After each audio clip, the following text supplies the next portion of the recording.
Handa ka bang manindigan sa kung ano ang tama at mabuti sa gitna ng mga panlinlang na tao na bumabaluktot sa mga ito? Mapayapang araw ng Miyerkules, ginigiliw kong kapanalig. Purihin ang mapagmahal nating Diyos sa pagpahiram sa atin ng panibagong buhay at kalakasan at sa mga biyayang inilaan niya sa atin para sa araw na ito. Ika-20 ngayon ng Setyembre, ginugunitan natin ang mga Koreanong martir na sina San Andres Kim Taegon na isang pari at San Pablo Chong Hasang na at mga kasama na mga martir. Huwaran sila sa kanilang matatag na paninindigan sa kung ano ang tama at mabuti at sa masigasig na pagsabuhay ng salita ng Diyos hanggang kamatayan. Ito po ay Sister Lines ng Daughters of St. Paul na nag-aanyayang samahan kami sa maikling pagninilay ng mabuting balita.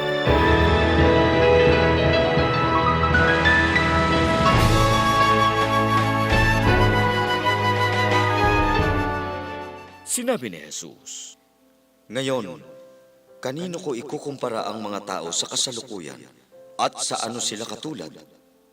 Para silang mga batang nakaupo sa mga plaza at nagrereklamo ang ilan sa kanila.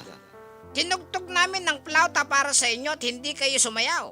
At nang umawit naman kaming punebre, ayaw naman ninyong umiyak." Ganito rin naman ang nangyari. Dumating si Juan Bautista na hindi kumakain ng tinapay ni umiinom ng alak.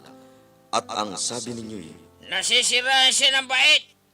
dumating naman ang anak ng tao na kumakain at umiinom. At sinabi naman ninyong, "Narito ang taong matakaw at nasengga, kaibigan ng mga publikano at mga makasalanan." Gayunpamay nakilala ng kanyang mga anak ang karunungan.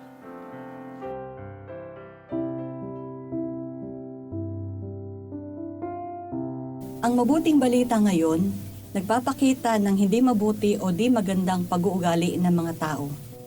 Marami sa mga ito taliwas ang ginagawa at hindi naayon sa kung ano ang sa kanila ay ipinangangaral. Tinugtugan sila ng plauta, hindi sumayaw. Malulungkot na awitin, hindi nanangis. Narinig din natin sa pagbasa na namuhay si Juan Bautista sa pag-aayuno. Hindi kumakain ng tinapay o umiinom ng alak. Pero sinabihan siyang inaalihan ng demonyo. Maging ang ating Panginoong Hesus ay hinatulan ding matakaw at naglalasing, kaibigan ng mga publikano at mga makasalanan.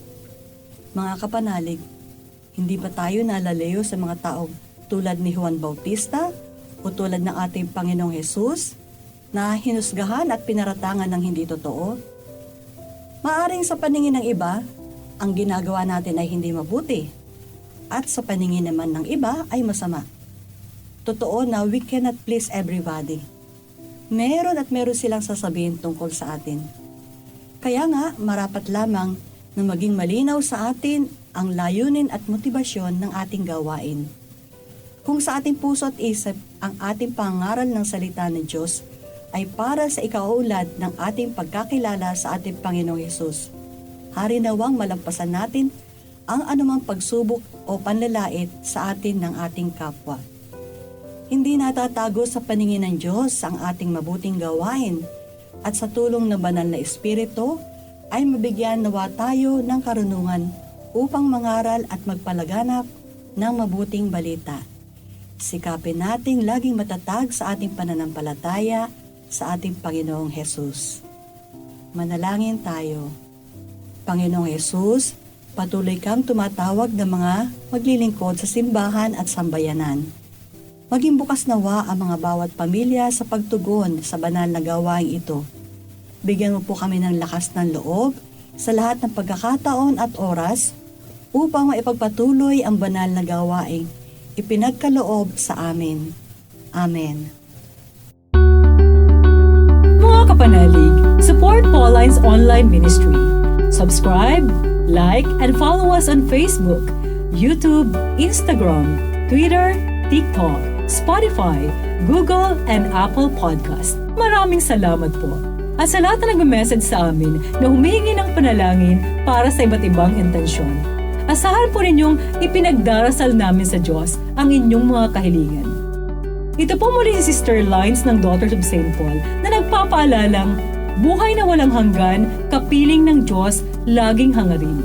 Upang paglalakbay natin sa mundo'y maging makabuluhan at mabunga tungo sa buhay na inaasam natin.